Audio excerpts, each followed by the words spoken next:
For sure, my favorite memory is being able to win the provincial championships on our home court in front of our home crowd with great coaches and a really special team. And that was just, just a wonderful memory and experience. My favorite memory from high school would probably be when we played against Walnut Grove in the championship final, when we were down, I think, almost 20 and at halftime, and we made a comeback to win the championship. So that was one thing I really cherish. Even though it wasn't a success, was when I was in grade 11. And we had just lost, actually. So Heritage was playing against MEI. And we lost in the final. Mike McNeil comes up to me, gives me a big hug. I was in tears, and he said, "You did the best you could do. Bottle what you're feeling right now and take it for next year. Learn from it." And I can vividly remember that memory. And so whether it's a favorite memory or not, it was a very impactful memory. Since the very first day of our grade 12 season, we had this inspirational motto, and it was the Saturday Night Girls. And that was something that we were striving towards. We wanted to be playing in that Saturday night game, which was obviously the provincial championship game. And I remember before the introduction videos and before they called the starting lineup, my coach turned to us and said, just take a minute, take a breath, soak it all in. And so we all sort of looked around, and I remember looking out into the crowd and seeing all my friends and family and classmates who had come out to support us. And it was just a really special feeling. Provincial memory was probably just qualifying for provincials. McMath was a brand new high school when I went there, and being able to qualify in the first couple of years was super exciting for our school. We were AA at the time. It wasn't played at the LEC. We went up to Kamloops, and playing in that big arena was super exciting and just a really great memory that I'll never forget. My favorite memory in high school basketball is probably winning grade 8 provincials. It was really fun to do that with my team and have an awesome season. My favorite memory from high school basketball would be my entire senior season and making provincials and ultimately the provincial finals with that squad. Just a really memorable year. And getting provincial MVP was definitely also a highlight of that year. Favorite memory. My most favorite memory has to be watching my daughter play at the provincial championships. So 34 years after my BC provincial championship experience, I had the privilege of watching my daughter Jessica play for Little Flower Academy at the AA Girls Championship Final in 2015. And my favorite part was watching her play for her dad, who was coaching her, and having my dad, who was also the senior boys basketball coach at J. Lloyd Crow when I was in high school, along with my mom, cheer them on. It was a really special moment and has to be one of my highlights. What one life lesson have I learned from basketball or from the provincial tournament? I don't have one. Basketball has made me who I am, and everything, pretty much everything I have learned. I've learned a lot from my parents and everything as well, but I learned a lot from basketball. It's kind of created who I am. I would say that one big life lesson for me is just to not treat any of the failures that you go through as things that set you back, but as things that you can use to leverage your success. I think it's so important to not necessarily get down on your failures, but almost be excited about, okay, I can only go up from here and I have nothing else to really fault myself on. So not necessarily taking your failures as failures, but more as lessons and things that you can learn from. Team play. In life, you will be surrounded by many permutations of teams. Teams who are different than you, that have different experiences and skill sets, just like you are all different from your teammates. Lean into each other's strengths, learn from each other, also contribute your strengths and know that the role you play is so important. Win together and lose together. Biggest basketball life lesson, I would say playing team sports and playing basketball really allows you to understand how to deal with different personalities and work as a team. And that is something you will take on past high school, past university, and into your career. Just learning how to work with different people, building off people's strengths, and being able to collaborate together. One of the life lessons I've learned from basketball. I've been in basketball basically my whole life, and so I've learned so much. I'd say one of the most important things to me of what I've learned is just how to work with groups of people, and to have to put my own interests aside and do what's best for the greater good. And I think sometimes that's hard in a culture that is focused on you, and I think parents and friends, and it's always talked about, who scores, who starts, who does this, who does that. And being on a team, I think you have to learn so much about putting the team before yourself, and how incredibly it is important to value your role and to celebrate your role. And sometimes, again, it's not what you want, but it's what's best for the team. And I think that's what we experience in life. You go into your jobs, you go into it with your family, and you're in organizations, and it's kind of not really about you. It's about what's best for the company, what's best for the family. And that's just really something I think sports teaches you. One life lesson that I've taken away from basketball has been gratitude. And whether that's thanking your teammates for a good pass, thanking your coaches for all the time and the work they put into helping you get better, thanking your parents for driving you to tournaments everywhere, practices, games. It really does take a village to help you get to where you are and to create a great player. So I think the power of gratitude and recognizing everyone who has helped you along the way, it really, really goes a long way, and it's so important. So gratitude. I remember kind of learning, even at a young age, foul shots. They used to scare me when I was in junior high, especially when the game was on the line or it was close.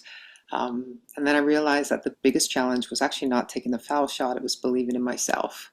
And in a lot of ways, that's how it is. It's being nervous for an interview, for a job, or for something you're applying for, or a task at hand, and making sure that you do your best to have the confidence.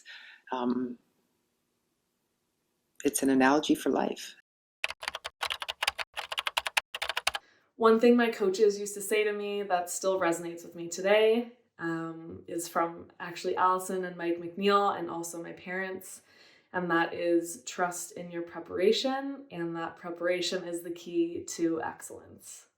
So all of those hours that you're putting in behind the scenes, in the weight room, in the gym, getting extra shots up, watching game film, doing extra cardio, whatever it may be, you can trust in yourself that if you have prepared to the best of your ability, that it will show in your game, and it will help you perform to the best that you can.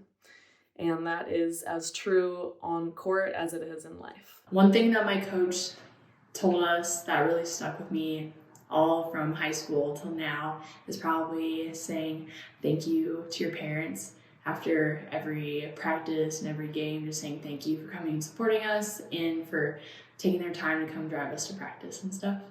Wisdom from a coach, probably the fact that it's about the process. And so even to this day, when things kind of get a little overwhelming or things can get busy, I will reflect back and try to break it down into the process. What process do I need to be able to complete what it is that I'm trying to do? Or if you start to get a little bit tired at times, and just coming back to fundamentals. And so, yeah, I would say it's about the process, and enjoying the journey would be a big piece that I still use. One thing that Coach Allison told us as we were just, even from when we were before high school, I've had the privilege of being coached under her for quite a while. And I would say one of the things that she would tell us is water your bamboo. And bamboo plants take a long time to grow. They take a lot of nurturing, many, many seasons before they actually become the tall plants that they're known for. And I think that one of the biggest lessons that she wanted us to get from that is that success, or just getting to where you want to be in basketball, in life, and any other sport, it takes time, but it also takes consistency. I think one of the most important things that she taught us is that when you water your bamboo, it requires so much patience. And I think that's something that you can take into every area of your life, and not just as someone that is growing any plants, but someone that's growing yourself, growing your character, growing in life. Everything takes patience, and to get to where you want to be, you're going to have to be consistent in your routine, and then you'll see the results later down on the road. It's never immediate. What is one embarrassing moment that I remember from my high school basketball career? I don't know how embarrassing this is, because I think everyone does this at least once, or maybe not. But I didn't often inbound, but this one play, my coach asked me to inbound. And I guess I didn't stand far enough away from the hoop. And I went to wind up and throw a long pass. So it was a press break. And I threw it and it hit the backboard and it like rebounded at me. I think I might have dodged out of the way in time, but yeah, that was pretty embarrassing. And I don't think my coach ever asked me to inbound again. One embarrassing moment, I think it was actually in that same Walnut Grove game where we were playing against them. I think it was the last like maybe 2 minutes of the game, and one of my braids like untwined and like it fell out and it was just on the court.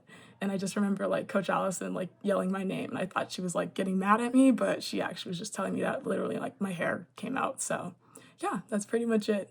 Good luck to everyone in the championships. Embarrassing moment. Well, we all have them. So here's mine. So the mighty J. Lloyd Crow Hawkettes had just lost in overtime to our big rivals, the Stanley Humphrey Rockettes, in Game 2 of a 3-game series to advance to the BC Championships. And as I went to punch my coach in the arm to say, I can't believe we just lost that game, he turned and I nailed him right on the chin. So as you can imagine, I was pretty mortified.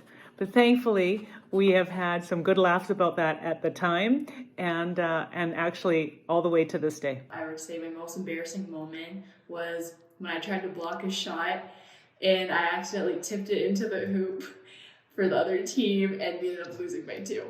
My least favorite memory, that would be when I was in grade 10 and I was diving for a loose ball and my teeth hit the floor first. So my biggest piece of advice would be wear a mouth guard. I had to go through high school for like about a month with no front tooth because there was a lot of work to be done.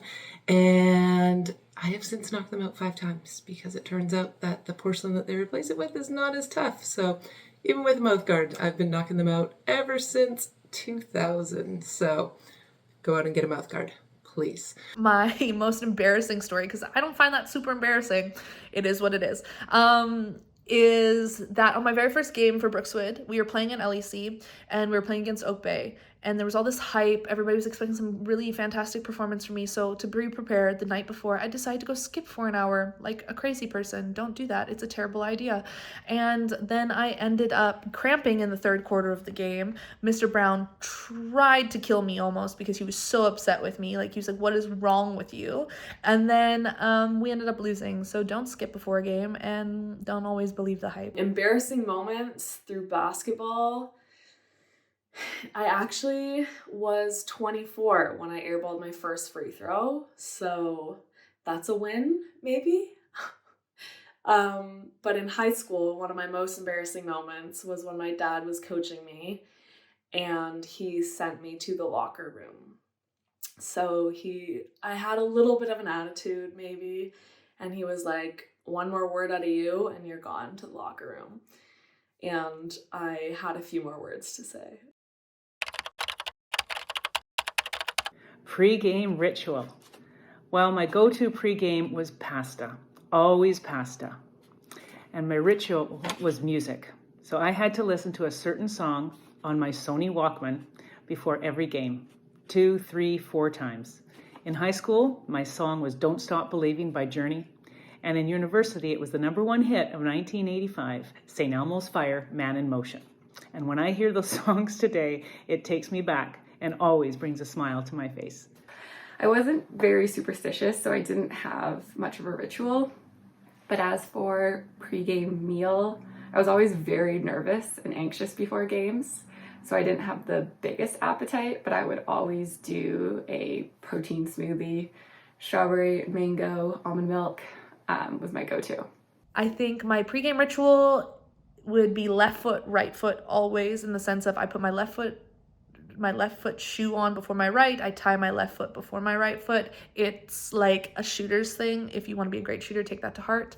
A pregame ritual of mine, I am, as a Christian woman, I'm very spiritual, so I don't really like do anything in terms of like tying my left shoe before the right shoe. Like, I tie my ponytail tight, but that's about it. But as far as what actually gets me in the mindset of playing is just actually praying and like meditating, and just giving thanks for the fact that I'm able to play my sport. Advice for players, enjoy the moment. Provincials is super exciting. It's going to go by fast, but really enjoy this time and this memory with your teammates and your coaches. It doesn't really matter how you do, because at the end of the day, you will have these memories forever. Another piece of advice that I would give for me would be resilience really does mean everything, and you almost have to be stubborn when things don't go your way, in terms of not allowing that to affect A, what you think of yourself, or B, what you're capable of. So yourself in the present or yourself in the future. I think the greatest threat to your destiny is what's going on in your own mind in terms of your negative self-talk. Like, those things always play a role into the person that you become. So your thoughts become your actions, and those become your habits. And so it's really making sure that you're intentional about being positive, telling yourself that you can get through things even when they're difficult, even when you don't necessarily believe it. Almost fake it till you make it. And eventually you will make it. So it's always believing that at the very end. Advice that I would give somebody walking into provincials today, I would just say the work's been done. Congratulations, enjoy it, believe in yourself. One of my favorite quotes that my dad used, and he wrote on our whiteboard before we played nationals, was confidence is not a right and confidence is earned. So you've already done the work to get to provincials, so go be confident, go be great, and believe in yourself, and get the job done. Piece of advice, which your parents are also going to love me for saying, is to make your bed every day. And I'm stealing this from my coach, Coach Langford, who really instilled this in his players, or at least tried to. And the idea behind it is that completing this small task, a small simple task first thing in the morning, means you've already accomplished something and you've set a positive tone for the rest of your day. Advice I give to players in the tournament today, well, probably is just embrace this opportunity and enjoy your experience. And you're not going to remember what you did individually and who did what. What you're going to remember is the time together and what you did as a team, and just how much fun it is to be able to be on a team that's working for something together and being part of something that's really bigger than yourself. Advice that I would give to players today would be to enjoy the journey. I think that there's always a destination in mind. Maybe it's provincials, or something you're looking forward to, but it's really the day-to-day and the little moments that make the whole journey so meaningful. And time moves by incredibly fast, so just really enjoying the journey and embracing all the ups and downs along the way. I would say that sometimes opportunities come in bizarre places, and they can be amazing opportunities, but they don't come in boxes wrapped with gift wrap and bows on them. They don't say, Dear Nadine, from opportunity. They don't say, Dear Nadine, love, success. They don't say, Dear Nadine, love, you're going to love this. They come in obscure places. And so one thing I would say is, don't look for open doors with something really exciting that you can see. Sometimes the best opportunities are when there's a door closed and you have the courage to open it up and take a look. Some advice that I have would probably to just have fun and enjoy the moment no matter what, because that time will soon end and high school will be some of the most fun memories of your life. And then my advice to all of the athletes heading into provincials: go out there, do your best. Anything is possible. I mean, I want a defensive award, so that's kind of obvious. But good luck, and I can't wait to see what you guys do. Happy provincials.